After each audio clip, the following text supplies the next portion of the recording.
aula e finalizar política monetária. Infelizmente, nós não teremos tempo de falar de outros conteúdos da nossa matéria, mas, pelo menos, política monetária, que é extremamente importante, nós precisamos terminar. Deixa eu fazer, já iniciei a gravação da aula, vou iniciar... Não, o slide é o mesmo, tá, Roberto? Não tem slide diferente, porque ficou faltando a aula passada, então, na verdade, não vai ter diferença de slide. É a mesma coisa, tá bom? Peraí.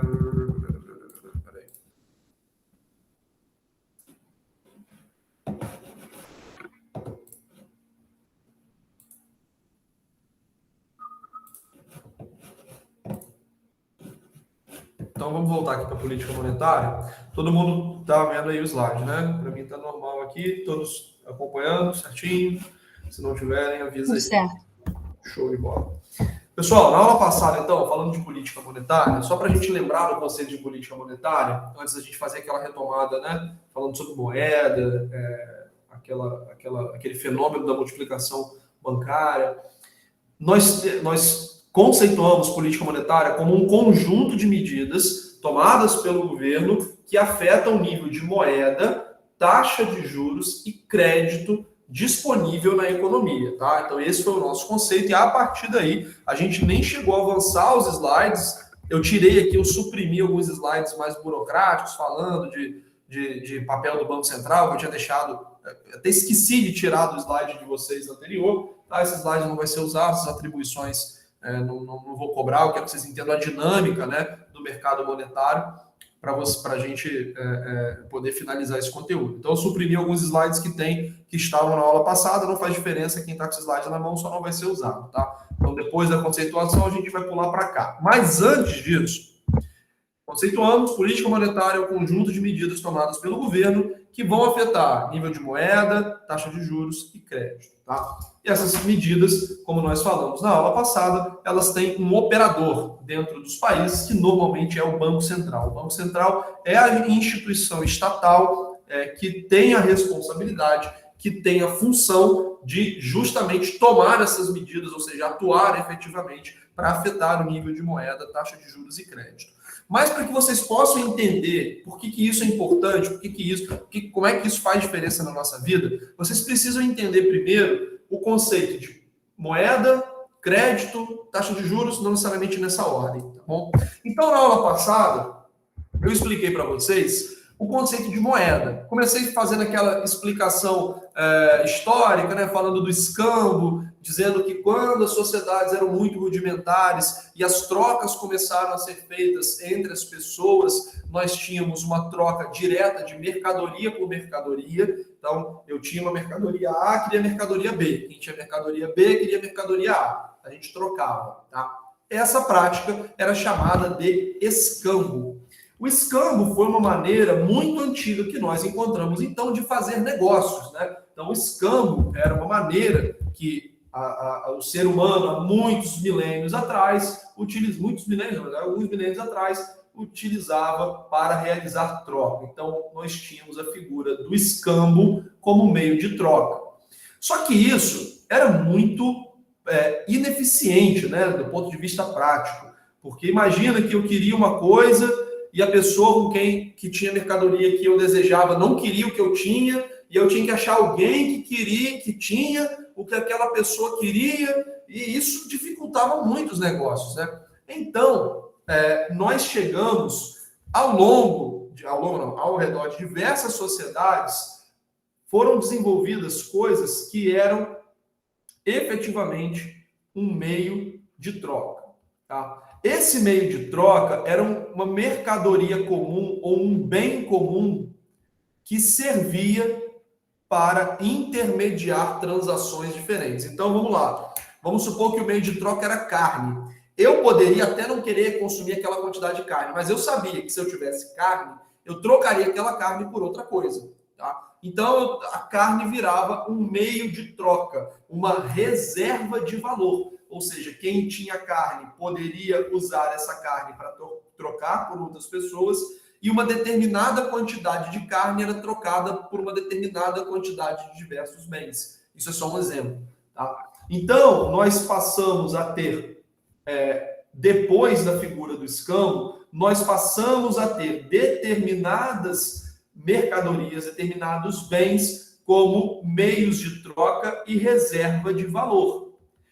Conforme as sociedades foram evoluindo, né, nós fomos percebendo que alguns tipos de bens eram melhores para cumprir essa função, seja porque eles eram fracionáveis, então eu conseguia dividir aquilo em diversos pedacinhos para poder trocar, eu conseguia conservar por muito tempo, porque alimento é um bem perecível, né?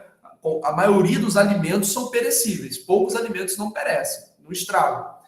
Então, você ter um alimento como meio de troca não era muito eficiente. Você ter um bem que só existia em uma determinada localidade, que só aquele povo conhecia, impediria aquele povo de transacionar com outros povos, né? Então, você imagina que se apenas um povo considera que o sal é meio de troca e o outro considera que é pedra, como é que eu vou converter pedra com sal? Não se comunicava. Então, nós caminhamos para que esse meio de troca e reserva de valor em uma outra função da moeda, é chamada unidade de conta, porque ela serve para dimensionar outras coisas. Então, essas três características viraram o sinônimo de moeda.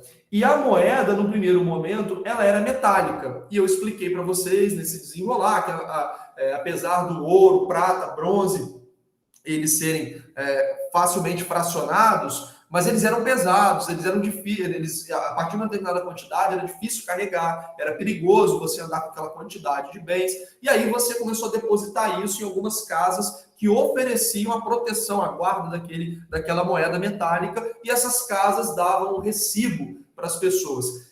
Bom, se eu quero comprar alguma coisa, eu tenho um recibo do dinheiro, então eu vou ter que ir lá, tirar meu dinheiro, aí eu entrego para a pessoa de quem eu estou comprando determinado bem, ela pega aquele dinheiro e vai lá depositar. Para que a gente vai ter essas idas e vindas, né? Por que eu não dou o recibo para ela diretamente? Bom, eu quero comprar uma coisa que custa 5 moedas de ouro. Eu tenho um recibo de 5 moedas de ouro. Por que eu não faço aqui uma assinatura, eu dou um carimbo, alguma coisa que indique que eu estou transferindo esse dinheiro e não entrego isso para aquela pessoa? Então ficou muito mais fácil, as pessoas passaram a adotar esses recibos como forma de transferência de propriedade do dinheiro. E no fim das contas, aqueles recibos é que valiam, né, como um dinheiro. E aí a gente tem a figura do papel moeda. O papel moeda, que faz referência a uma determinada quantidade de ouro, ele passa a ter valor, porque eu sei que aquele papel moeda, ele é convertido numa determinada quantidade de ouro, de prata, de bronze. Então, ao invés de eu andar com aquelas moedas metálicas, eu começo a andar com o papel moeda.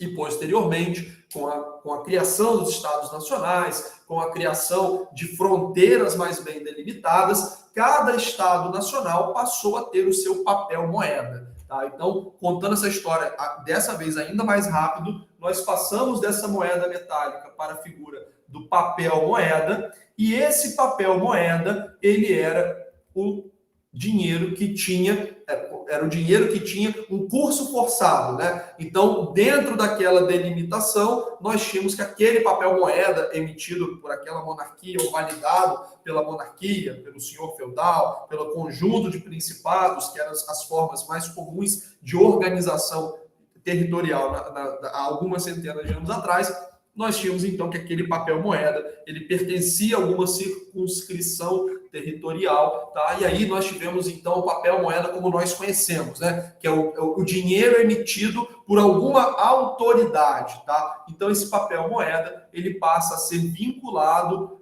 a alguma autoridade, tá bom? Alguma autoridade. Naquele momento, além do carimbo da autoridade, aquele papel moeda, ele tinha um valor porque ele poderia ser convertido numa determinada quantidade de ouro ou de outros metais preciosos, tá bom?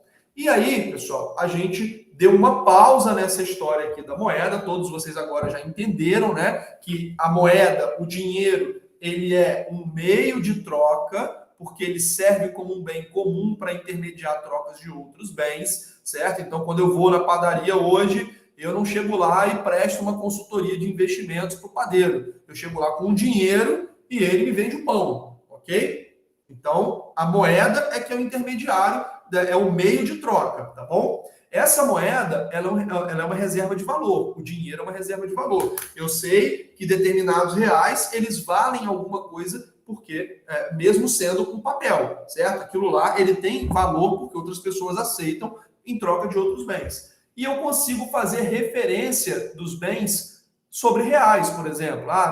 Tantos reais compram 5 canetas, 10 cadernos, etc, etc. 10 cadernos custam tantos reais, um celular custa tantos reais, uma caneta custa tantos reais. Então a moeda, ela é também uma unidade de troca, tá bom? Unidade de troca, não, perdão, uma unidade de conta. Eu consigo quantificar outras coisas em moeda. Beleza? Tranquilo, pessoal, até aqui? É o que a gente conversou na aula passada, beleza? Posso prosseguir? Qualquer dúvida aí, vocês me interrompam. Beleza. Aí eu interrompi um pouquinho essa história da moeda para vocês e eu contei uma outra história para vocês, tá? Que é a história justamente dos bancos, que eles começam como essas casas que custodiam dinheiro e depois eles passam a ser casas que emprestam dinheiro, tá?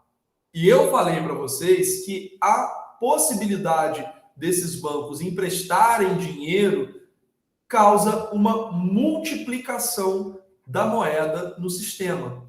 Então, toda vez que eu tenho a estrutura de bancos numa economia, eu tenho a multiplicação da moeda. Porque se um banco, se um banqueiro, ele empresta dinheiro para uma pessoa, essa pessoa deposita em outro banco, esse banco, por sua vez, empresta dinheiro para uma outra pessoa, que deposita o dinheiro em outro banco. O mesmo dinheiro que foi depositado originalmente aqui, ele vai sendo emprestado dentro de um ciclo que pode ser infinito, certo? Esse ciclo pode ser infinito. Então, 100 reais que foram originalmente depositados em um banco, conforme esse crédito vai sendo gerado na economia, nós vamos multiplicando esses 100 reais de maneira muito acelerada, ok? Então, nós temos o fenômeno da multiplicação da moeda apenas pelo fato de nós termos bancos na economia. Então, nós aprendemos até o momento, nós tivemos uma ideia da moeda, né, de maneira bem satisfatória, e uma ideia sobre o crédito na economia, de maneira parcialmente satisfatória. A gente vai voltar a falar sobre ele um pouquinho mais para frente, tá bom? Agora a gente vai aprender sobre o conceito do juro, que nós não falamos na aula passada, tá? E o que é a figura do juro dentro da economia? Nós sabemos que, vamos lá, vamos imaginar que eu, Igor, eu tenha muito dinheiro comigo, tá bom? Então eu tenho muito dinheiro aqui comigo. Tenho muito dinheiro aqui comigo, tá? E esse dinheiro, ele está sobrando. O Matheus, vamos supor que ele tenha tido uma ideia muito boa de negócio, ele teve uma ideia muito boa de negócio, e ele não está com dinheiro, ele precisa de dinheiro, tá bom? Nós sabemos que nós temos uma instituição chamada banco, que recebe o dinheiro que está sobrando dentro da sociedade, tá?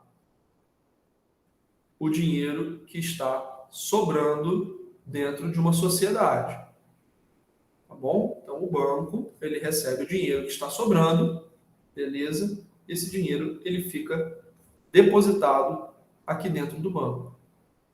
E nós sabemos que o banco, ele sabendo que esse dinheiro não é totalmente resgatado todos os dias, ele pega uma parte desse dinheiro que está depositado e ele empresta para quem está sem dinheiro naquele momento, em troca futuramente de receber alguma taxa. Agora que eu vi aqui, Matheus. Então vamos trocar. Então o Matheus está com dinheiro, eu estou sem dinheiro. Tá? Então invertemos aí o polo da intermediação financeira. Eu estou sem dinheiro e o Matheus está com dinheiro. Agora, vamos supor que eu, Igor, querendo dinheiro, o que eu preciso pagar para ter dinheiro? Qual que é o nome do custo que eu tenho para ter dinheiro? quando nós precisamos de dinheiro no banco, nós pagamos vamos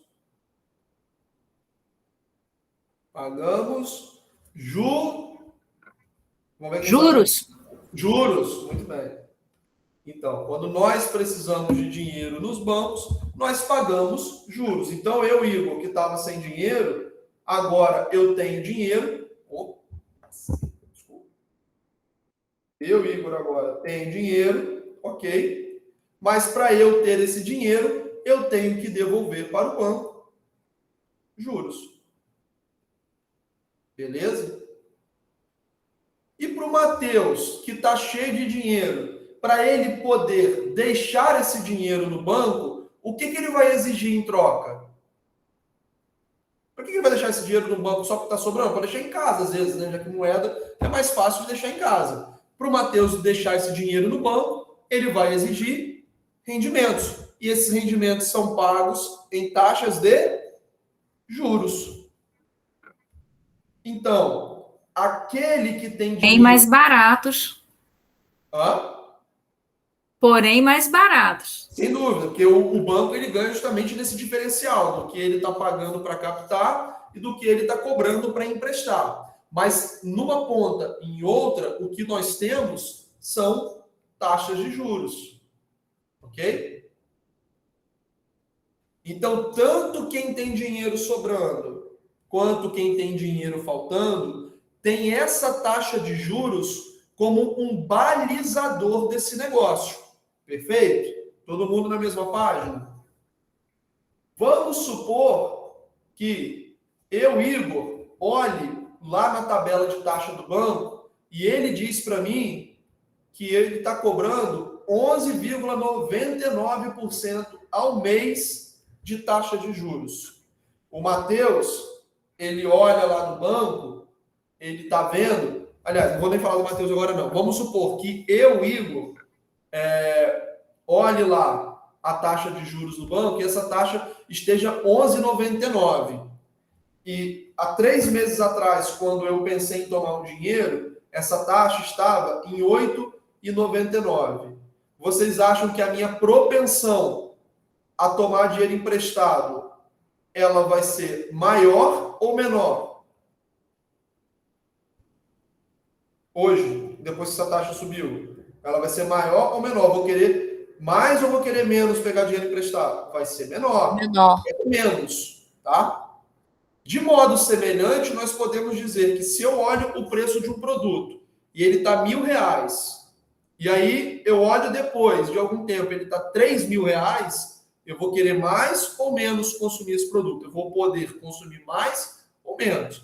Menos. Então, nós dizemos que da mesma forma como quando o preço de uma coisa sobe, eu quero consumir menos, eu digo que quando a taxa de juros está mais alta, a demanda por empréstimos está mais baixa. Tá? Então, quando a taxa de juros sobe, nós temos que a demanda por empréstimo ou por crédito cai. Ok? Beleza? Agora, do ponto de vista do Matheus, ele olha que, num determinado momento, a taxa de juros que o banco pagava era de 2% ao mês para deixar esse dinheiro lá aplicado. Hoje, essa taxa está em 1%. Aliás, deixa eu botar de outro jeito. Hoje, essa taxa ela está em 3%.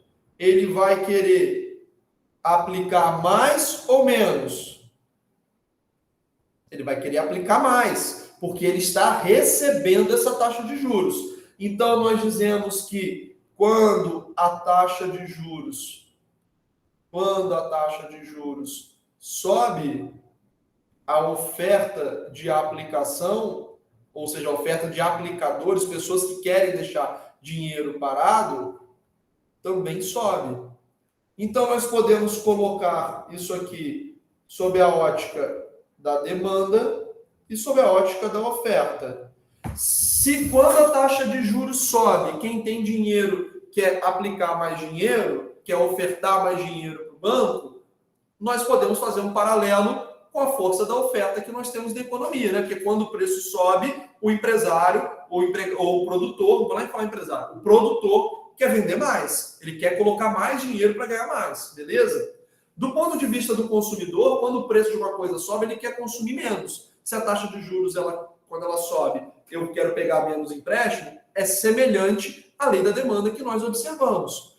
Então, nós podemos dizer que numa economia, a taxa de juros, ela é o preço do dinheiro. O preço do dinheiro.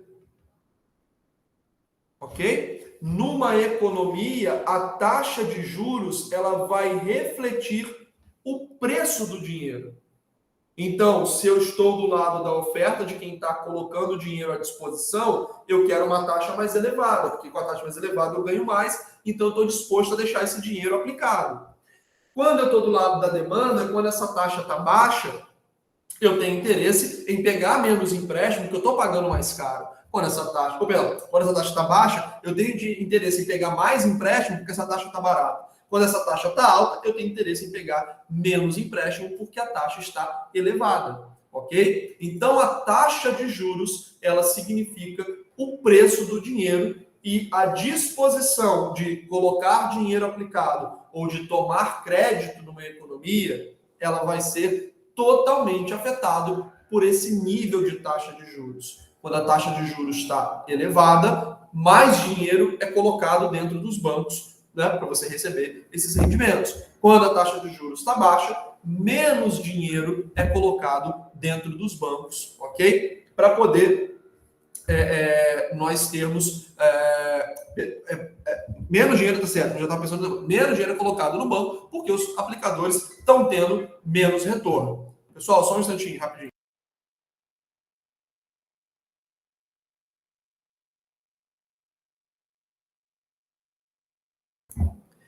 Entenderam perfeitamente essa relação entre a taxa de juros ser um balizador para esse comportamento? Alguma dúvida nisso aqui? Professor, é por isso, então, que nós atualmente estamos passando por uma taxa de juros elevada, né? Então, o preço, por causa da inflação, esse preço do dinheiro acaba diminuindo? Calma aí, vou chegar na inflação. Tá? Já vou chegar lá, tá, Suzane? Mas nesse momento, vamos só focar aqui. Ficou claro por que a taxa de juros é o preço do dinheiro? Por que eu posso dizer isso? Porque quando a taxa está elevada, quem tem dinheiro para ofertar quer colocar mais dinheiro. Quando essa taxa está elevada, quem não tem dinheiro, fica mais caro ter dinheiro, e aí você tem menos gente demandando crédito. Beleza? Pessoal, valeu, Suzane. Alguém não entendeu essa relação ou ficou com alguma dúvida para a gente poder prosseguir e chegar nesse ponto da inflação? Não? Então, beleza. Tranquilo.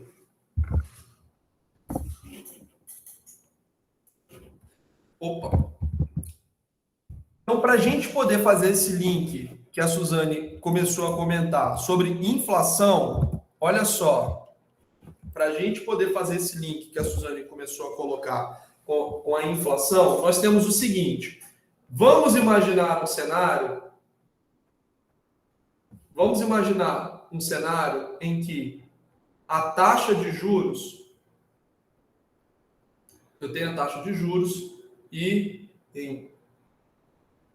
em abril, essa taxa de juros para empréstimos, vamos botar aqui entre parênteses, para empréstimos ou crédito. Se eu estou falando de empréstimo, eu estou falando do lado da demanda por dinheiro. Da mesma forma que quando eu quero um determinado produto, ok? Eu olho para o preço dele, beleza? Eu tenho que pagar um preço por ele. A taxa de juros do empréstimo é o preço que eu pago para ter um empréstimo, para ter um crédito, beleza? Como nós falamos agora há pouco. Então, vamos imaginar que em abril, essa taxa de juros ao consumidor, ela fosse de 3,99% ao mês, ok? E vamos imaginar, então, que em maio, essa taxa de juros ela seja de 1,99% ao mês. Dado que essa taxa de juros teve uma queda, então nós tivemos uma queda na taxa de juros, consequentemente, nós podemos dizer que nós tivemos uma queda no preço do dinheiro, beleza? Logo, o nível de empréstimo nessa economia vai aumentar ou vai diminuir? Uma vez que a taxa de juros caiu, o nível de empréstimos vai aumentar, porque ficou mais barato ter dinheiro, certo? Então, uma consequência desse processo de queda de juros vai ser o aumento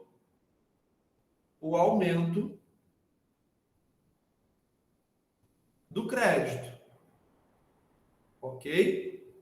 Do aumento do crédito. Então, mais pessoas pegaram dinheiro emprestado ou mais dinheiro foi emprestado de um mês para o outro. Quando nós pegamos o empréstimo, normalmente nós pegamos o empréstimo para comprar alguma coisa, por exemplo, um financiamento imobiliário, eu tenho um financiamento, às vezes, automotivo, eu tenho empréstimo pessoal, às vezes, para reformar uma casa, para comprar algum tipo de bem, para pagar algum tipo de serviço. Então, eu tenho mais dinheiro que passa a circular na economia real. Então, esse dinheiro, ele passa a circular na economia real. O que é economia real? É aquele dinheiro que está circulando no mundo e não está no caixa das instituições financeiras. Ele não está parado, né, em algum tipo de instituição financeira. Ele está circulando na economia real, certo? Esse dinheiro, ele está comprando mais casas, ele está comprando mais carros, ele está empregando mais pessoas, porque mais empresas estão sendo criadas, tá? Então, mais empresas estão sendo criadas, então tem mais gente sendo empregada. Consequentemente, isso está aquecendo a economia. Mais dinheiro em circulação significa mais bens sendo disputados pela população, ok? E vamos supor que esse aumento de empréstimo ele tenha sido, por exemplo, da ordem de mais 10% de um mês para o outro, tá? Mais 10% de um mês para o outro. Então, de um mês para o outro, mais uma quantidade de dinheiro derivada de empréstimo aumentou na casa de 10%.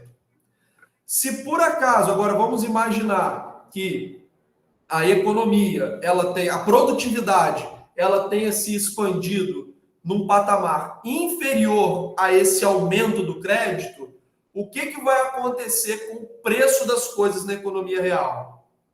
Uma vez que eu tive uma expansão do dinheiro numa determinada velocidade, então aí houve um aumento da quantidade de dinheiro numa determinada proporção, mas o aumento da produtividade foi inferior, o que acontece com os preços conforme nós estudamos? Sobem.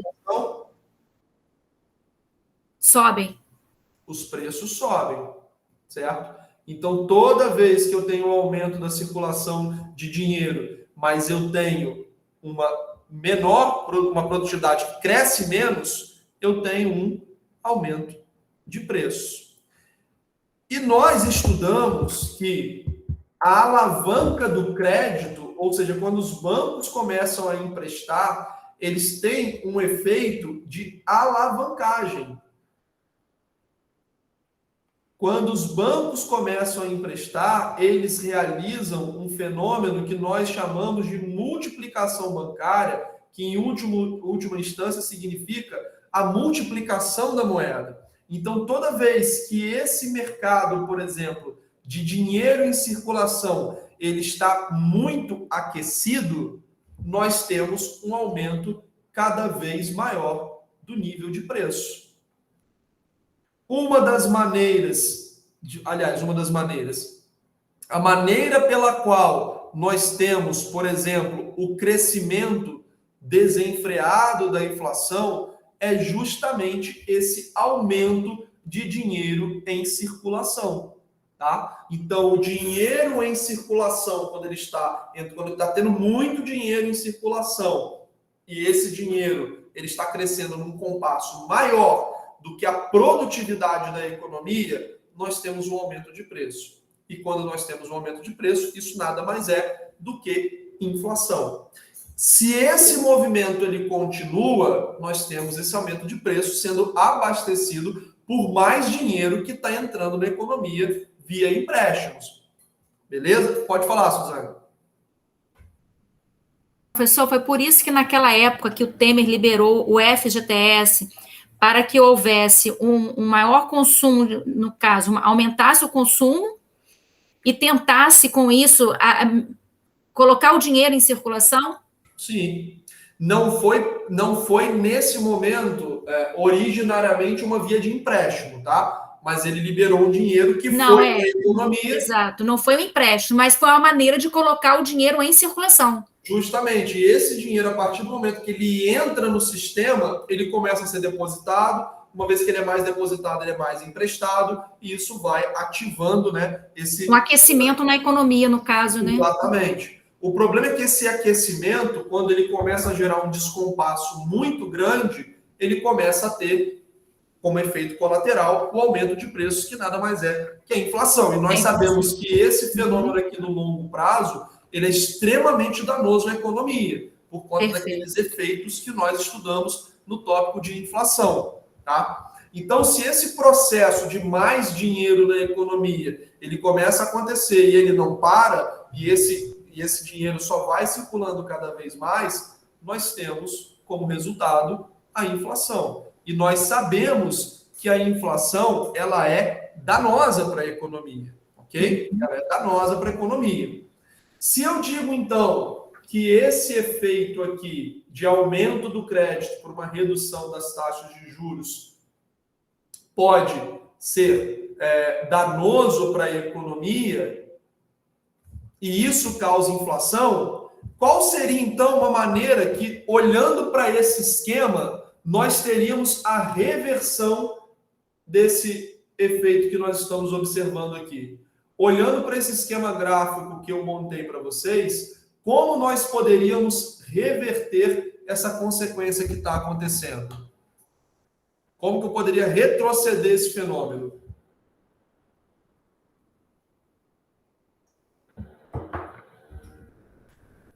Para eu retroceder esse fenômeno, é só a gente pensar em etapas contrárias. Se o dinheiro que está sendo liberado via empréstimo, ele está afetando a economia real, eu devo mirar nesse dinheiro que está sendo liberado via empréstimo. Então, eu tenho que tentar reduzir esse dinheiro que está em circulação. Como que eu posso fazer isso? Olhando especificamente para esse esquema gráfico que eu montei, se esse dinheiro que está aqui hoje abastecendo esse aumento de preço, ele está entrando no sistema da economia real por conta de uma redução de juros, aumentando a taxa de juros. Exatamente. Se eu tiver um aumento da taxa de juros, eu vou ter um aumento do preço do dinheiro, eu vou ter menos empréstimos sendo efetuados, eu vou ter menos dinheiro circulando, consequentemente, eu vou ter menor aumento de preço, ou dependendo da magnitude. Que é o que o governo está tentando fazer agora, né, professor? E é justamente para não ter uma hiperinflação. Perfeito. É isso que o governo faz quando ele aumenta a taxa de juros Selic, por exemplo. Quando o governo ele aumenta a taxa de juros, ele reduz essa atratividade de tomar empréstimo, porque ao invés da taxa cair, a taxa sobe. Então, ao invés de, por exemplo, em abril a taxa está em 3,99 e em maio ela está em 1,99, O fenômeno é o contrário. A partir do momento que ele começa a aumentar a taxa de juros, a taxa que em abril era 1,99, em maio ela passa a ser de 3,99. E esse dinheiro que tinha ficado mais barato, ele passa a ficar mais caro. Uma vez que esse dinheiro ele está mais caro, ou seja, a taxa de juros subiu, o custo dos empréstimos subiu, uma vez que eu tenho a redução dessa atratividade, o aumento do custo do empréstimo, ao invés de eu ter um aumento do crédito, eu tenho uma redução do crédito. Uma vez que eu tenho mais dinheiro, que eu tinha mais dinheiro em circulação, eu passo a ter menos dinheiro em circulação. Menos dinheiro circulando. Num momento, conforme a gente sabe, a produtividade normalmente ela vai aumentando, então eu tenho uma reversão nessa tendência de preço. Os preços eles param de subir ou eles começam a subir de uma velocidade muito maior, ok? Consequentemente, eu consigo afetar a inflação e assim reduzir esse crescimento dos preços, já que eu estou tirando dinheiro do sistema.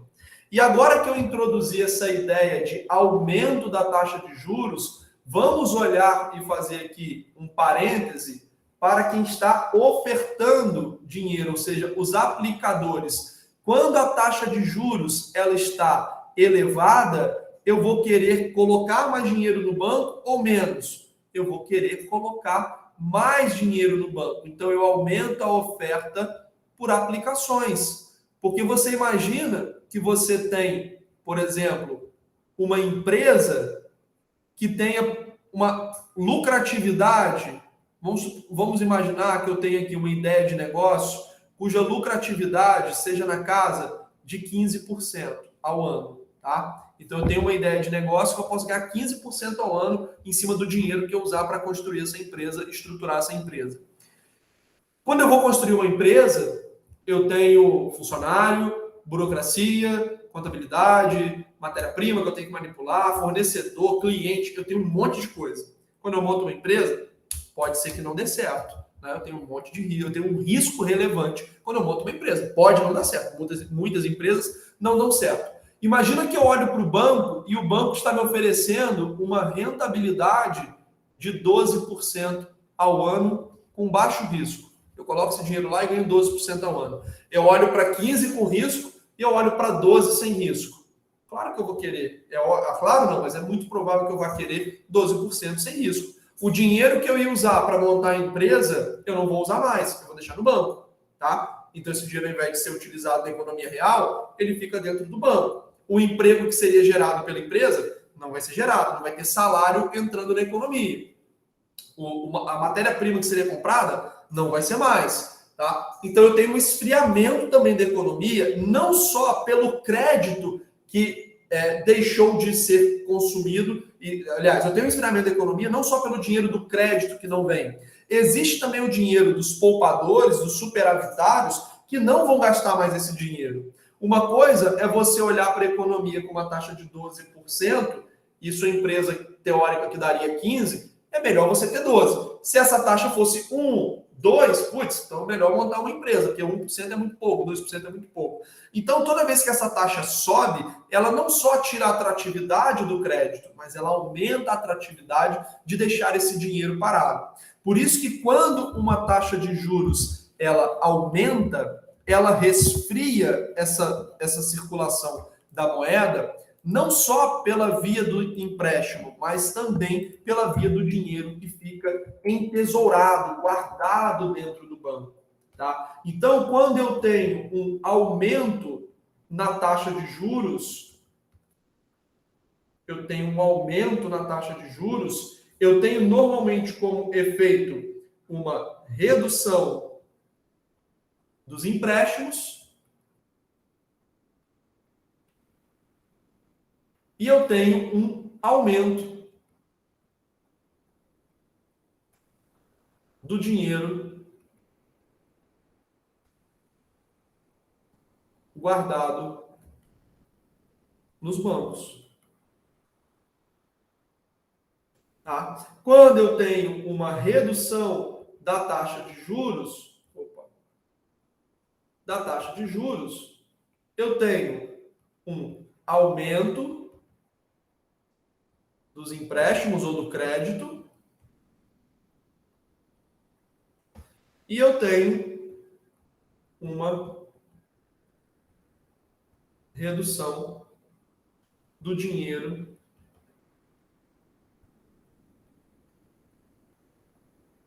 guardado nos bancos. Ok? Quando eu tenho mais taxa de juros, eu tenho menos atividade econômica. Porque menos dinheiro ele vai para a economia real. Menos coisas são compradas, menos coisas são consumidas, menos empregos são gerados, menos empresas são abertas. Quando eu tenho menor taxa de juros, eu tenho mais atividade econômica. Vamos esquecer um pouquinho o papel do Banco Central, sobre o qual nós falávamos agora, e vamos pensar no seguinte: imaginem que esse mercado fosse completamente livre, tá? Não houvesse uma intervenção por parte do Banco Central. Vamos supor que essa taxa de juros ela comece a cair por algum motivo, né? E essa taxa de juros ela está caindo, as pessoas estão pegando empréstimo, quem aplicar dinheiro não aplica mais, vai usar esse dinheiro na economia. Vai chegar um momento em que os bancos vão ter pouco dinheiro em caixa para eles emprestarem, né? Porque o dinheiro que está aqui dentro eles estão emprestando e eles não estão conseguindo captar dinheiro suficiente porque as taxas estão muito baixas, certo? E aí o que os bancos começam a fazer? Eles começam a aumentar um pouco a taxa para os aplicadores. E eles têm que aumentar um pouquinho a taxa aqui dos empréstimos, né?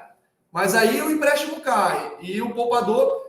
Percebam que na ausência de uma intervenção estatal, esse mercado ele ia passar por flutuações, mas ele ia sempre encontrar um ponto de equilíbrio, que ele conseguisse dar conta de um dinheiro necessário para abastecer o caixa dos bancos e que fosse suficiente para emprestar. Na ausência de uma intervenção, esse mercado, como qualquer outro, ele entraria em um determinado equilíbrio, que seria afetado por um monte de coisa. Por exemplo, veio uma catástrofe, aí um furacão passou, derrubou um monte de coisa. A gente vai precisar refazer casa, refazer empresa, comprar carro que foi depredado, plantação foi destruída, e aí teria uma demanda muito grande por crédito.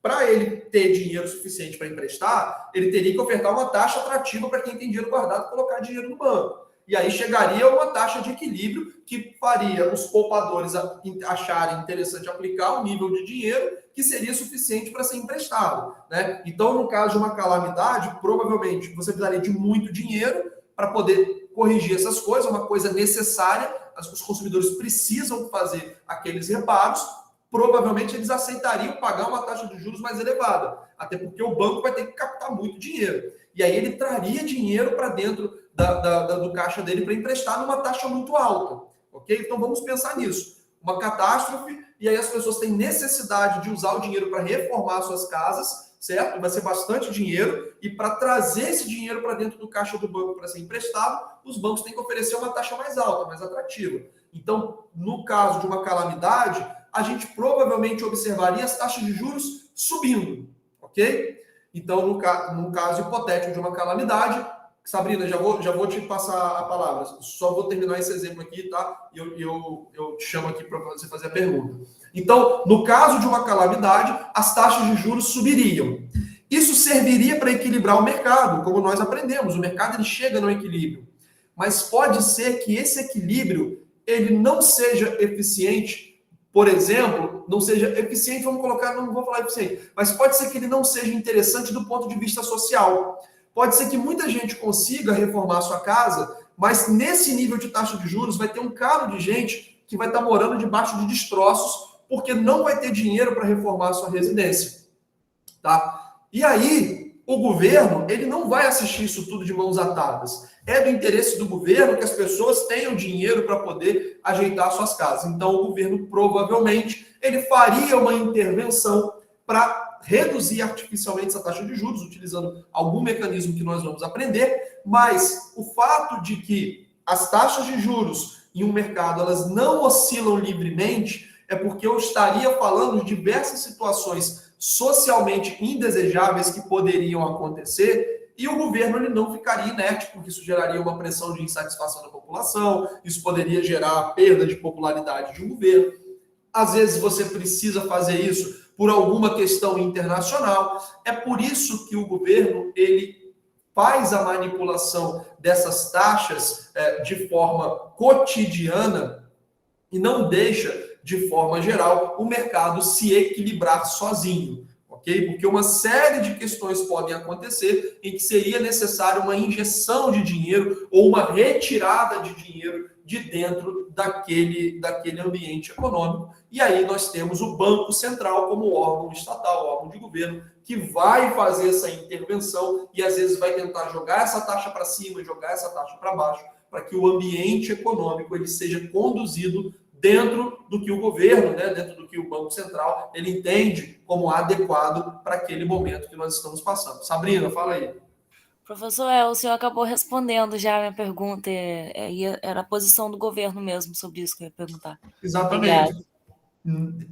Eu até pedi para você esperar um pouquinho, então eu pensei que poderia ser isso, né? Então eu dei esse exemplo de um mercado livre, dizendo que sim, a gente chegaria num equilíbrio, você não precisa do governo para poder equilibrar essa relação entre quem está com dinheiro sobrando e quem está com dinheiro faltando, né? Oferta e demanda de dinheiro, só que o governo ele tem um interesse, porque nós vamos lembrar que o que nós estamos estudando agora é uma política monetária, que faz parte dos instrumentos de política macroeconômica, que são utilizados para cumprir os objetivos macroeconômicos que são do interesse do país. Redução do nível de emprego, redução do nível de desemprego, menor desigualdade, desenvolvimento econômico, crescimento econômico. Então, o fato do governo manipular essas variáveis é justamente para tentar atender a esses objetivos que ele possui. O exemplo que eu dei dessa catástrofe do furacão não foi à toa. Vamos imaginar aqui o evento da pandemia. Quando veio a pandemia, o que o governo fez? Ele, através do Banco Central, ele jogou essa taxa de juros na lona. Nós tivemos a menor taxa de juros da nossa história, 2% ao ano foi a taxa de juros vigente até o início desse ano. Qual foi o efeito dessa taxa de juros tão baixa? Nós tivemos um aumento muito forte da circulação de dinheiro, né? Ficou muito barato tomar dinheiro emprestado, o governo emprestou muito dinheiro num volume barato, o governo injetou dinheiro na economia através do auxílio emergencial, isso aí é uma política fiscal, tá? Política de rendas, política fiscal, mas o efeito foi colocar dinheiro na economia e agora a gente está colhendo uma parte desse problema, que como muito dinheiro foi colocado na economia no momento em que a produtividade não se expandiu na mesma velocidade, os preços saltaram muito, ok? E aí a gente está passando por um processo de reversão dessa injeção de dinheiro na economia. Essa injeção de dinheiro, essa retirada de dinheiro da economia, não é feita apenas via taxa de juros, tá? Nós temos outros instrumentos para poder fazer isso. Eu vou falar deles agora, mas antes eu queria saber se podemos prosseguir. Estamos todos aí na mesma página ou alguma dúvida que eu possa tirar nesse momento.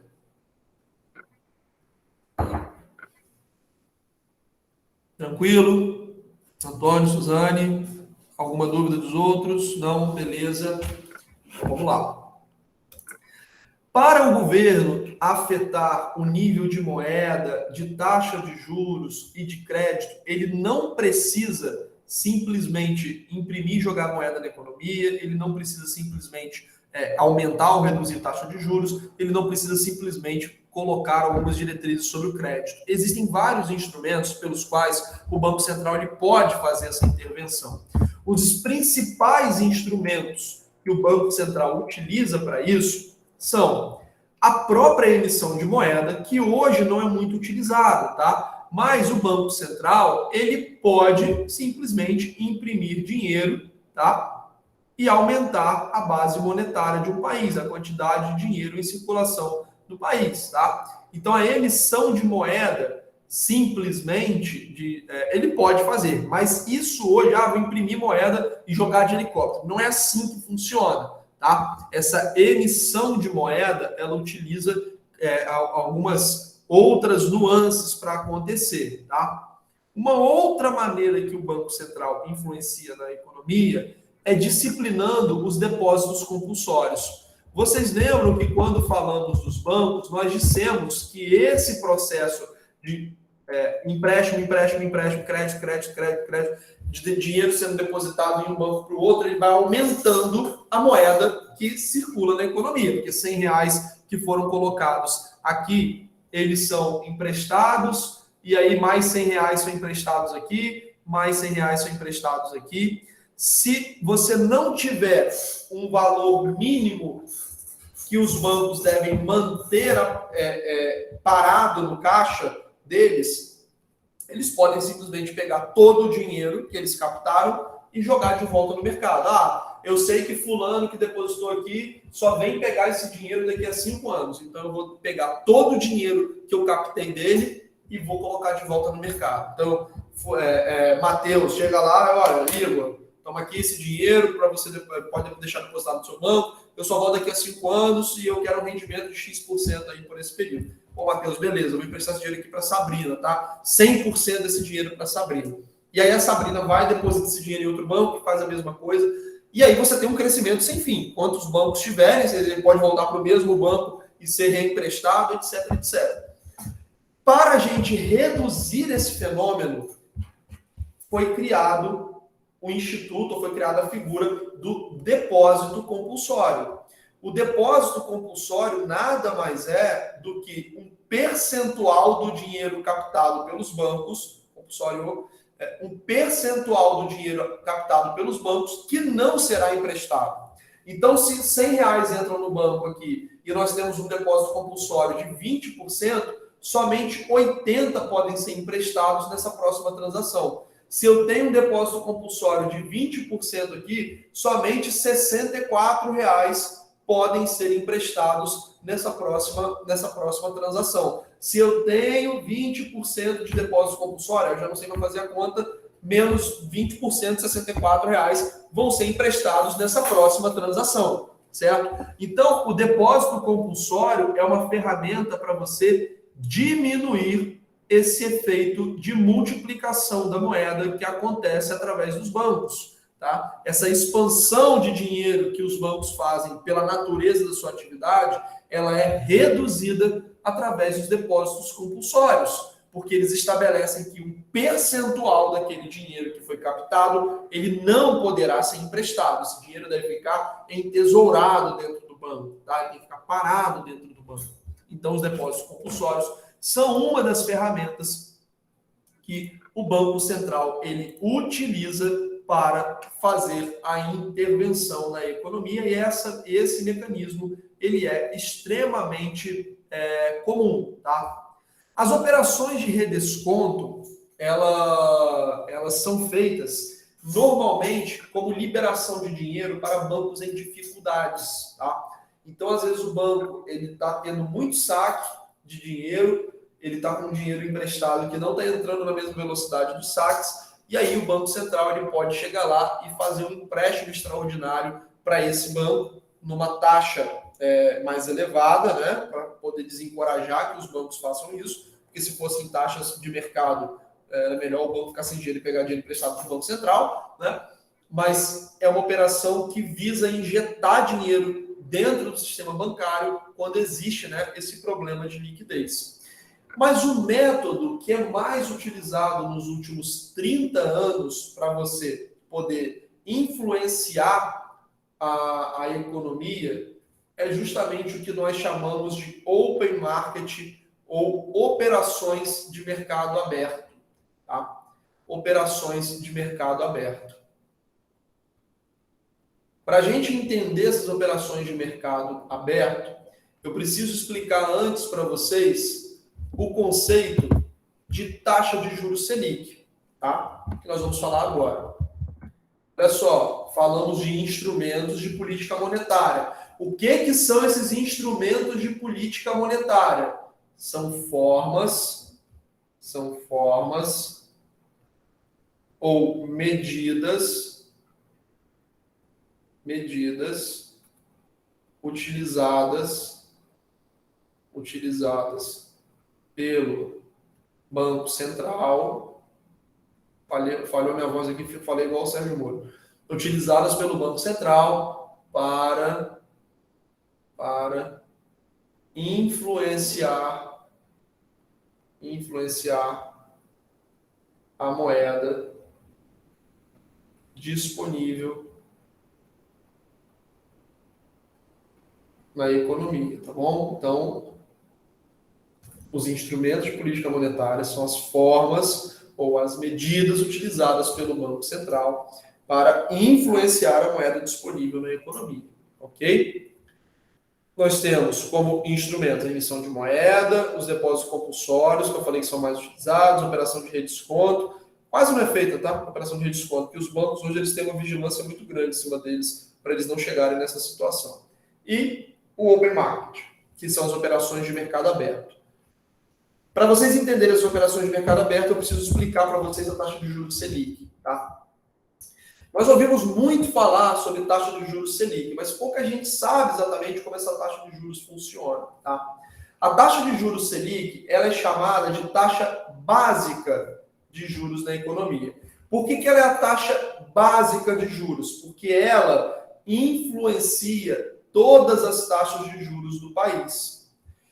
Beleza, professor, Selic eu já gravei, que é a taxa de juros básica, e ela tem esse nome porque ela influencia todas as taxas de juros do país. Mas por que ela influencia todas as taxas de juros do país? Porque a taxa de juros Selic, ela remunera títulos da dívida pública.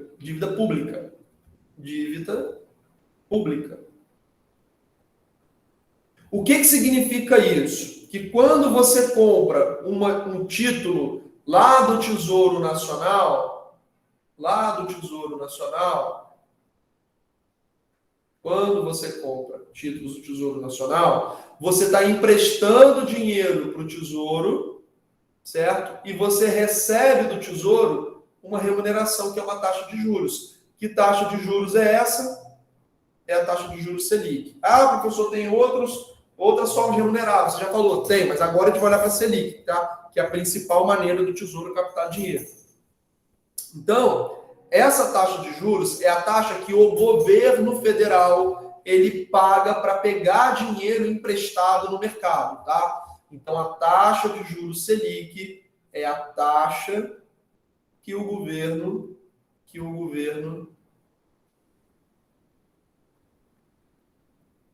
paga para tomar dinheiro emprestado. Ok? Pessoal, deixa eu fazer um exemplo aqui para vocês, tá? Vocês têm o Zeca e vocês têm o José. Tem o José na nossa turma não, né? Só para colocar aqui como exemplo. O Zeca, ele é desempregado, ele tem 2 filhos, separado,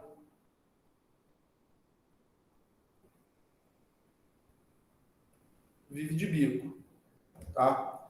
O José é concursado federal, sem filhos, solteiro. Os dois estão meio um pouquinho apertados de dinheiro e eles pedem um dinheiro emprestado para vocês, tá? Vocês só podem emprestar para um deles. Para quem vocês vão emprestar? Só para um pode emprestar. É a mesma quantidade de dinheiro. Para quem vocês vão emprestar? A princípio seria o Zeca, né? Pelas... Zeca? É. Mas por quê? Emprestar para ele? É. Aí, A história que ele vai contar deve ser. Não, mas pensa que você quer seu dinheiro de volta, né? Qual dos dois tem mais Sim. probabilidade de pagar esse dinheiro? Vou emprestar quem pode me Nessa pagar. visão, José. Então, vamos olhar para José, essa vou dizer ótica. que é José. Beleza? Vamos olhar pela ótica da capacidade de pagamento, tá? Não é caridade, é empréstimo. Vamos pensar que você pode ter de volta. As probabilidades de José pagar são bem maiores. São bem maiores. Por que a probabilidade dele pagar é maior? Porque ele tem Porque é um menos concursado risco. federal, o Isso. dinheiro dele é certo. Exatamente. O dinheiro dele é certo. Então, ele tem menos risco. Beleza? Sim. Se vocês fossem emprestar para o Zeca, vocês provavelmente, vamos lá, o José está te pedindo 2%, ele está te oferecendo 2% ao mês. O Zeca está te oferecendo 3%. Tá? Para quem vocês emprestariam? Eu ainda continuo com o José. Alguém trocaria? Professor, eu, na realidade, não iria muito por isso, não, porque tem gente, assim, que realmente é mais complicado, não é seria de risco, mas vai pela honestidade, vai pelo Não, comprometimento. esquece isso. Análise objetiva. Não, a gente não está olhando isso, não. A gente está olhando. Análise objetiva. Vamos pensar em ter esse dinheiro de volta. Agora, vamos fingir que vocês não são amigos de ninguém. Vocês são gerente de banco. Gerente de banco. Vamos lá. Olha como se fosse um banco, Adriana. Esse viés da amizade. Não, para probabilidade é o José. Beleza. Vamos pensar como banco, tá? Agora vamos supor que o Zeca, então, ele está querendo pegar esse dinheiro emprestado, tá? E ele oferece 7% ao mês de devolução para você, enquanto o José está oferecendo 2% ainda. Aí a gente troca. Aí agora a gente troca. Né? Porque a gente só está aceitando emprestar esse dinheiro para o Zeca porque ele está oferecendo uma taxa maior. Ou seja, nós Vai estamos cobrir qualquer risco. Exatamente. Nós estamos aceitando emprestar mais porque ele está compensando esse risco ou tentando compensar esse risco. Beleza? Então, nós só aceitamos emprestar para ele se ele pagar uma taxa maior. Se ele pagar uma taxa igual, eu vou ficar com quem tem uma chance menor de me dar um calote. Ok? Beleza? Vamos imaginar agora que esquece Zeca e esquece o José, tá? Mas o raciocínio vai ter que ser aplicado. Imagina que você tem um dinheiro para poder aplicar. Então, você agora tem um dinheiro para aplicar. E você olha no mercado financeiro e você tem o seguinte. O governo federal, ele está te oferecendo 3% ao trimestre. Vamos dar isso aqui. 10% ao ano. 10% ao ano. E a Petrobras está te oferecendo também 10% ao ano. Para quem vocês emprestariam dinheiro? Petrobras. Governo federal. Por que Petrobras? Quem falou Petrobras? Eu falei Petrobras. Depois aí eu pensei. A princípio, por ser privado, né? Ele é privado, seria um retorno garantido. Mas o governo também, não sei, o governo também tem as políticas dele que ele teria que pagar, né? Olha só, imagina. Nesse momento, eu deixaria para Petrobras. Eu peço ao Igor. Olha só, vamos imaginar que vocês Eu vou no governo federal, porque a Petrobras ela depende do governo federal também. Não necessariamente. A Petrobras não tem dinheiro do governo federal há muito tempo dentro dela. Ela é uma empresa totalmente autônoma em termos de capitalização. Tá? Porque o governo federal, no início, não tem a União não faz aquele levantamento de todos os gastos que ele vai ter que cobrir, pagar, e de repente a Petrobras não tem isso. Não, a Petrobras não recebe dinheiro público há muito tempo, tá? Não, eu digo assim, o governo no início do ano já faz o planejamento todo, né? Mas então, olha só, vamos supor que o governo e a Petrobras estejam mal das pernas. A Petrobras pode te obrigar a comprar gasolina? Não. O governo pode te obrigar a pagar imposto? Sim. Pode, deve. Beleza. Então, um ponto para o governo aqui. Foi o aumento da coleta. A Petrobras é a dona da Casa da Moeda? Não. O governo é dono da Casa da Moeda? Sim, com certeza. Ele pode imprimir dinheiro? Vai movimentar o dinheiro. A Petrobras pode imprimir dinheiro? Não, professor. Então, olha só, numa economia, o governo federal, ele normalmente é considerado o credor, aliás, o devedor melhor possível. Porque você pode ter uma empresa top, mas essa empresa não imprime dinheiro. Essa empresa não pode obrigar você a comprar coisa dela. O governo pode te obrigar a pagar imposto e o governo imprime o próprio dinheiro dele, tá? Então, professor, então a Venezuela, dentro da Venezuela, não, aí estou falando de lugares normais, tá? Então, num país normal, o Brasil é uma bagunça, mas ainda assim, para esses fins, ele ainda é normal, tá? Num país normal, o governo federal, ele sempre vai ser o melhor devedor possível para alguém. Mesmo então, que ele atrase, né? O quê? Mesmo que ele atrase, né? Ele não vai atrasar, ele não vai atrasar, porque ele pode fazer mais dívida porque as pessoas acham que ele vai pagar. Ele pode imprimir dinheiro e mandar pagar na sua conta. Se tudo der errado, se tiver uma zebra danada, ele pode simplesmente creditar a sua conta porque ele cria dinheiro, mas ele não atrasa não, tá? O governo não pode atrasar. Isso, se acontecer, dá uma zebra danada. Então, ele vai usar um monte de subterfúgio, mas atrasar ele não vai, tá? Isso não vai acontecer. Mas o que eu quero dizer é o seguinte, o governo federal, ele tem uma série de mecanismos para ele se proteger e honrar a dívida dele. Então, a dívida dele é a melhor possível. Significa que o menor risco que você tem hoje é emprestar para o governo. Qualquer outra pessoa que queira dinheiro emprestado tem que pagar mais que o governo. Então, a Petrobras, ela não pode captar dinheiro no mercado pagando 10, porque o governo está pagando 10. Então, eu vou emprestar para o governo. A Petrobras tem que pagar 12, 13, 14. Imagina a venda do seu Zé da esquina. Se o governo está pagando 10, a Petrobras está pagando 12, o seu Zé, que é dono da barraca da esquina, se ele quiser um empréstimo no banco, ele vai ter que pagar 30% ao mês, tá? Então, quando o governo ele sobe a taxa de juros Selic, ou seja, o governo ele paga sobre os empréstimos que ele contrai uma taxa de juros Selic. Se essa taxa de juros Selic é 2%, essa é a taxa básica da economia. Não vai ter taxa menor que essa. Não faz sentido. Ninguém vai emprestar para qualquer outra pessoa menos que isso, porque o governo é o menor risco possível. Então, para que você vai emprestar para uma pessoa que pode dar o calote menos do que você poderia ganhar emprestando para o governo? Não faz sentido. Por isso que a Selic ela é a taxa básica. Se o governo paga 2, todo mundo vai pagar mais. Se o governo paga 4, todo mundo vai pagar mais. Se o governo paga 12, todo mundo vai pagar mais que 12, certo? Cada um vai pagar um pouco mais que 12. Quem tem menos risco paga 13, paga 14. Quem tem mais risco paga 30, tá? Então, quando o governo ele sobe a taxa de juros, ele necessariamente draga dinheiro da economia, porque todos os empréstimos ficam mais caros. Por isso que quando o Banco Central ele sobe a taxa Selic, nós temos como efeito colateral a contração da atividade econômica, porque o dinheiro que circulava na economia, ele fica todo mais caro. Porque se o governo está pagando mais caro, todo mundo está pagando mais caro. Se todo mundo está pagando mais caro, tem menos demanda por crédito, tem menos dinheiro circulando na economia. O Banco Central, ao fazer um aumento de taxa de juros, é como se ligasse um aspirador de pó. Ele sai puxando dinheiro de dentro da economia, porque o crédito geral fica mais caro. Da mesma forma, quando ele reduz a taxa de juros, é como se ele estivesse jogando dinheiro para a economia. Ficou barato para todo mundo tomar dinheiro emprestado. Porque para o governo ficou barato. Tá? Então, a taxa de juros Selic, ela é chamada de taxa de juros básica, porque abaixo dela não faz sentido haver nenhuma taxa, porque ninguém tem menos risco que o governo.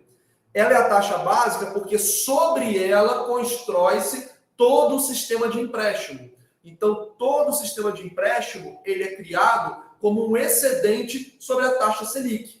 Você não vai ver a taxa Selic, por exemplo, a 10 e haver crédito, por exemplo, para a empresa, num cenário que não seja subsidiado pelo governo, a 9. Não faz sentido uma empresa pegar 9 se o governo pega 10. Eu vou emprestar para o governo, porque o governo não me dá calote. Certo? Por isso que ela é considerada a taxa de juros básica da economia e daí, como a Suzane falou, a importância da taxa Selic.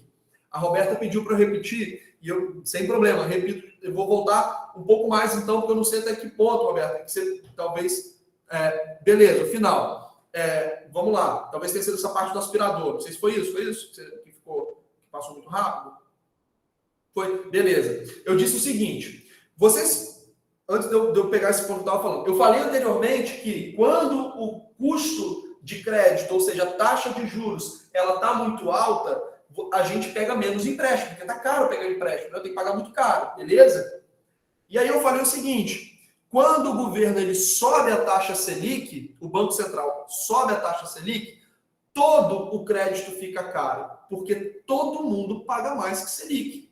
Então, se a Selic subiu, ficou caro para todo mundo pegar dinheiro emprestado. Quando eu tenho menos dinheiro sendo emprestado, eu tenho menos dinheiro circulando. Esse dinheiro sai de circulação da economia e ele fica dentro dos bancos, dentro do caixa de instituições financeiras, dentro do caixa do Banco Central, ele sai de circulação. Por isso que quando o Banco Central sobe a taxa Selic, ele causa uma contração na atividade econômica. Porque é como se ele estivesse sugando esse dinheiro de dentro da economia. Só que ele não faz isso batendo de porta em porta e pedindo esse dinheiro de volta. Não é assim que funciona. Ao aumentar a taxa de juros Selic, ele faz com que todos os créditos, todos os empréstimos, eles fiquem mais caros. Por quê? Porque o governo está pagando mais. Se o governo está pagando mais, todos os outros têm que pagar mais ainda, certo? Porque o governo vai pagar sempre a taxa mínima de uma economia para tomar dinheiro emprestado. Beleza? Ficou melhor explicado, Roberto? Falei mais devagar também. Olha lá, se tiver dúvida ainda pode perguntar, não tem problema nenhum, tá? Mas daí a importância, como eu vinha falando, da taxa de juros Selic. Se essa taxa está elevada, significa que vai haver uma contração da economia.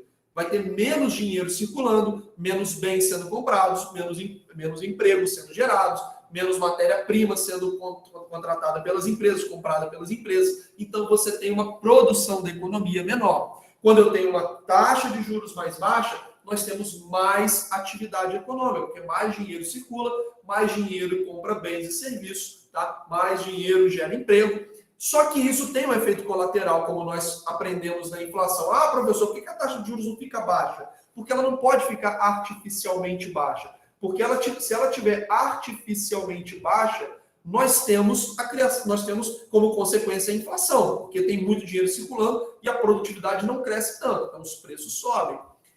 A taxa de juros ela não pode ser artificialmente baixa porque existe um trade-off, tá? Existe um trade-off entre dinheiro circulando e inflação. Quanto mais dinheiro circula, mais inflação eu vou colher se a produtividade não estiver subindo. Ah, professor, e se a gente expandir a produtividade? Ótimo, aí sim. Por que lá fora as taxas de juros são muito baixas? Porque a produtividade é altíssima. Tá? Então a produtividade da economia norte-americana é muito maior do que a brasileira. Então eles podem ter um nível de moeda circulando que nós não podemos, porque eles conseguem dar conta desse dinheiro circulando. Aqui no Brasil, não. Se tiver muito dinheiro circulando, vai ter inflação, porque a produtividade dos fatores de produção não acompanha esse crescimento, certo? Então, uma das chaves para a gente ter juros mais baixos é ter mais produtividade da economia, certo? Então, para eu ter para ser possível eu ter uma taxa de juros mais baixa, estruturalmente mais baixa, eu preciso ter mais produtividade, tá? E aí, pessoal, eu falei para vocês sobre essas operações de mercado aberto que o Banco Central faz, e eu disse que eu explicaria isso dentro da ótica da taxa Selic. Essas operações de mercado aberto que são feitas pelo Banco Central, elas acontecem da seguinte maneira. Quando o Banco Central ele sobe a taxa de juros Selic, isso não acontece do dia para a noite. Tá? O Banco Central subiu 1% a taxa de juros na reunião do Copom, Comitê de Política Monetária, que é um comitê de membros do Banco Central. O diretor-presidente e mais 7 diretores. Tá? Eles se reúnem e eles decidem qual vai ser a taxa Selic daquele período até a próxima reunião. Só que quando eles tomam essa decisão, vamos supor que essa decisão seja de mais 1%, essa taxa não sobe do dia para a noite. Amanhã as taxas estão mais caras 1%. Não é assim. Quando o Banco Central ele estabelece a taxa de juros Selic, ele estabelece o que nós chamamos de Selic meta. É para onde ele quer levar a taxa de juros da economia. E como que ele leva efetivamente a taxa de juros da economia? ele entra dentro do mercado bancário e ele começa a tomar dinheiro emprestado ou a emprestar dinheiro numa determinada taxa de juros. Então, o Banco Central, quando ele quer influenciar a moeda via taxa de juros, ele não simplesmente determina que vai ser assim e é proibido operar de forma diferente. Não.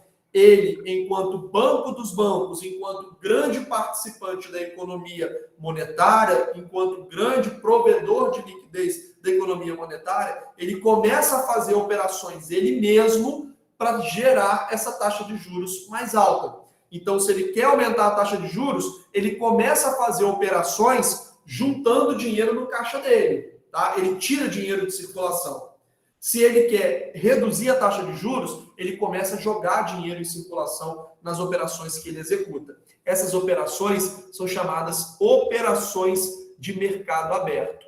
Então, o aumento de taxa de juros Selic não é simplesmente uma canetada, pum, a taxa é tal. Não, é uma definição de objetivo que será atingido através de operações que o Banco Central faz, dentro do mercado bancário. Seja injetando dinheiro através de operações dentro dos bancos, seja retirando dinheiro dentro dessas operações que ele faz com os bancos. Tá? Então, quando a taxa Selic sobe, é como se o Banco Central ele fizesse operações no mercado recolhendo dinheiro. Tá? Ele recolhe o dinheiro. Quando ele quer reduzir a taxa Selic, é como se ele estivesse entregando dinheiro aos bancos. Tá? Esse mecanismo, eu não vou explicar para vocês, até porque não vai dar nem tempo, e ele é um mecanismo um pouco complexo que já fugiria da nossa necessidade de entender o mercado monetário, da maneira como a gente aprendeu até agora. Tá? São coisas mais específicas. Depois, se alguém tiver curiosidade, eu posso falar no privado, tá? Mas é um pouco mais complexo e aí a gente precisa aprofundar mais, não é o objetivo da nossa matéria. O que nós precisamos entender disso aqui, para a gente poder encerrar, dentro de política monetária, é que nós temos uma moeda em cada economia, certo? Nós temos uma moeda. Essa moeda, ela é uma reserva de valor, ela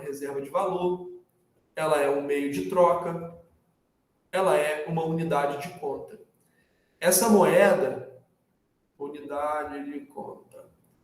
Essa moeda, ela é transacionada e ela tem uma circulação de quem tem muita moeda, de quem tem muito dinheiro guardado, para quem tem pouco dinheiro guardado, através de empréstimos que são feitos por bancos. Então, nós aprendemos sobre a figura dos bancos e nós aprendemos sobre a figura do crédito, dos empréstimos.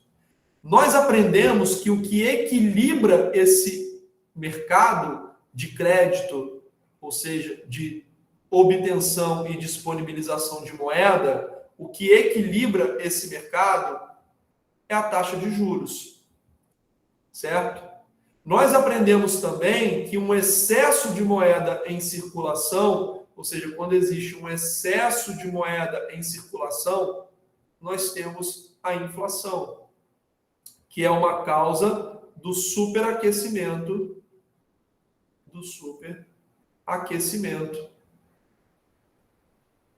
da atividade econômica.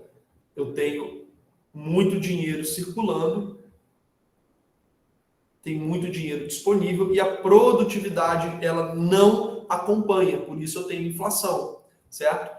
E a taxa de juros ela é utilizada justamente para conter essa inflação quando o Banco Central ele faz as suas intervenções no mercado através de diversos instrumentos, mas principalmente a taxa de juros Selic, tá? Então, dentro desse esquema que eu tirei direto do site do Banco Central, quando o Banco Central ele altera a meta da taxa Selic, a rentabilidade dos títulos que está atrelada a essa taxa de juros Selic, ou seja, os títulos públicos federais, isso se modifica. E isso vai ter um efeito em cascata na economia, tá? Então, quando o Banco Central ele mexe nessa taxa de juros, isso tem um efeito cascata na economia. Se essa taxa de juros sobe, nós temos os juros que são cobrados em financiamentos, empréstimos e cartões de crédito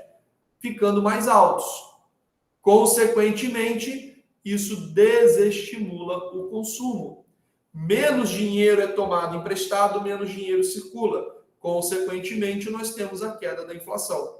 Porém, quando essa taxa de juros cai, o empréstimo, ele fica mais barato. Logo, isso estimula o consumo, porque nós temos mais dinheiro circulando. Porém, se esse processo ele fica superaquecido, isso gera a inflação, que vai ser combatida com um aumento de juros. Quando essa inflação está contida, esses juros caem. Se isso gerar inflação, nós temos todo esse processo feito de forma cíclica. Professor, isso não para nunca? Em países desenvolvidos, como nós estudamos, normalmente esse processo ele é mais estável, porque a produtividade elevada desses países permite um nível de taxa de juros mais contido, menos elástico do que aqui no Brasil. Pessoal, bom, vocês me deixaram preocupados agora. Vocês falaram que está complexo, aparentemente vocês estavam acompanhando todo o andamento da matéria. Queria saber, a gente tem alguns minutos, acho que 5 minutos, 10 minutos, não sei, tem encerramento da aula. Queria saber se ficou uma dúvida muito grande ou se esse processo foi compreendido por vocês dessa dinâmica do Banco Central atuando no mercado e de que forma essa atuação se dá, de que forma essa atuação causa efeitos na economia, nas taxas de juros, na inflação. Como estamos? Professor, tudo ok, mas agora eu entendi a importância da Selic. Por que se fala tanto de Selic? Eu não entendi. Agora eu entendi. Tá vendo? A política monetária é a minha área. A minha área não, é uma das áreas que eu tenho mais interesse, assim, mas é bem complexo realmente. Pode falar, Suzana. Mas é realmente muito complexo. Não sei se cortou, se você falou só mais é. Você falou só mais é mesmo? Mas é muito complexo. Ah, sim. É bastante complexo. Gente, uma coisa puxando outra e vai desencadeando. A economia, ela é toda interconectada, né? Por isso que, às vezes a gente acha, por que o governo não resolve esse problema, né? Por que o governo não faz isso e aquilo? Porque nós temos, infelizmente, né, na economia, aquele conceito que a gente aprende na primeira aula, é o primeiro princípio de economia, né? Chamado de trade-off. Quando você quer uma coisa, você normalmente sacrifica outra. Então, se você quer juros muito baixos, você pode acabar colhendo inflação, se não for possível, né, a economia absorver esses juros baixos. Quando você combate a inflação, você desestimula o consumo, você causa, por exemplo, desemprego. Né? Então, na economia, nem sempre é possível ter tudo e as coisas são totalmente conectadas. Né? Então, uma intervenção num determinado mercado gera consequências em diversas outras áreas, né? Por isso que essa é a melhor matéria que vocês vão ter na faculdade, porque ela é muito interessante. Entenderam? Mas é realmente, professor, muito interessante. E é importante que a gente saiba isso tudo. Sim. Aqui no Brasil, a gente tem, e no direito especificamente, acho que eu já falei, né? Os economistas, tem alguns economistas que brincam muito que o direito e a política, eles não trabalham com conceitos econômicos, mas eles trabalham com conceitos que eles chamam de economágicos, que é como se você simplesmente, né, pudesse resolver um problema econômico de uma maneira muito simples, né? Por exemplo, há 2 semanas atrás, saiu um órgão de consulta da ONU falando que a fortuna do Elon Musk, que é o homem mais rico do mundo, resolveria a pobreza do mundo tantas vezes. Aí você para pensar, Elon Musk, ele tem uma fortuna de alguns bilhões de dólares, né? A arrecadação, o orçamento do governo americano é dezenas de vezes maior que isso. A arrecadação de governos europeus é dezenas de vezes maior que isso. A arrecadação do governo brasileiro é muito maior que isso. E não resolveu a pobreza, então será que é isso mesmo o problema? A fortuna dele resolve a pobreza? Claro que não. Né? Então, assim, são simplificações que às vezes a gente tem da realidade, conhecimentos fragmentados ou mesmo desconhecimento da realidade econômica, que nós temos de forma disseminada, e como você falou, isso é muito importante, não só para você entender o contexto social, político, econômico que a gente passa, vive ao longo do tempo, mas isso faz diferença na nossa própria vida, né? Porque se a gente compreende melhor o funcionamento da economia, a gente é capaz de tomar melhores decisões, decisões que vão contribuir, vão ser mais eficientes para o nosso dia a dia ao longo do tempo. E realmente existe no Brasil, especialmente, uma má compreensão muito grande de fenômenos econômicos, inclusive em carreiras carreiras que demandam muito estudo, né? Mas isso não é exclusividade do Brasil, tá? Esse baixo conhecimento econômico, de forma geral, ele é disseminado, né? A gente acredita, tem muitas incompreensões, às vezes conceitos equivocados, né? Mas a gente vai, ao longo do tempo, a gente vai melhorando aos poucos. Espero que esteja contribuindo para isso, para vocês, né? Professor, é por isso, no caso, que o governo hoje estava nas redes sociais dizendo que o governo vai aumentar a taxa da Selic para evitar uma hiperinflação, né? Hiperinflação, aí tem um pouco também é um pouco de sensacionalismo falar em de exagero, né? Muito exagero. A inflação é um fenômeno descontrolado. A inflação. Eu li um tópico falando isso. Claro que se a gente não fizer nada e passar muitos anos assim, a gente pode ter um fenômeno de hiperinflação, mas a hiperinflação mesmo... Estavam relacionando a uma hiperinflação que houve em 1900, não lembro a data. Porque assim, a hiperinflação foi na década de 80, mas a isso, foi 1980. Ela era um problema grave já na década de 50. Então, assim, nós passamos 30 anos sem fazer nada, né? 30, 40 anos sem fazer nada. Aí, realmente, a gente chegou no problema de hiperinflação. A gente está muito longe disso. Hoje, o conhecimento econômico, hoje as práticas são muito diferentes. Então, não tem nada a ver com hiperinflação. O governo não está fazendo isso para evitar uma hiperinflação. Ele está fazendo isso para combater a inflação que está no nível já que está atrapalhando a economia, né? Reduzindo o poder de compra de forma muito elevada da população, principalmente mais pobre. A gente tem uma desorganização nas cadeias de produção por conta disso, mas não é hiperinflação, nem está de longe está próximo disso, tá? Não é, tem um pouco também de sensacionalismo nesse título, tá? Mas não temos um problema nem próximo de hiperinflação. Tem que piorar algumas décadas aí para a gente chegar nesse patamar. Pessoal, então é isso. Alguma dúvida, algo que vocês queiram perguntar? Já são 10h11, né? Mesmo que vocês queiram perguntar, todo mundo já está cansado já. Eu acho que está querendo descansar. Mas, olha só para a gente poder terminar, tá? Na aula que vem, nós teremos a nossa revisão, e da mesma forma que nós fizemos na aula passada, na avaliação passada, essa revisão eu vou trazer algumas questões práticas, né? A gente vai conversar, fazer uma revisão da matéria e tal, porque sem ser semana que vem a outra, nós já teremos a nossa avaliação, tá? E a ideia é preparar vocês para essa avaliação, que será totalmente discursiva, lembrando que também na semana que vem a gente tem a entrega do nosso trabalho, e também lembrando que a A2 vai ser no mesmo esquema da A1, eu vou aplicar a prova cedo para vocês, e aí vocês vão ter o tempo, né, lá para poder fazer ao longo do dia essa avaliação. Cansado. Tô até sem saliva na boca. Pessoal, tranquilo? Beleza? Então, um abraço para vocês aí, bom descanso. Nos falamos na semana que vem. Valeu. Boa noite. Até mais e bom feriado. Noite, professor. Boa noite, pessoal. Bom feriado. Boa noite, turma. Tchau para vocês. Até amanhã.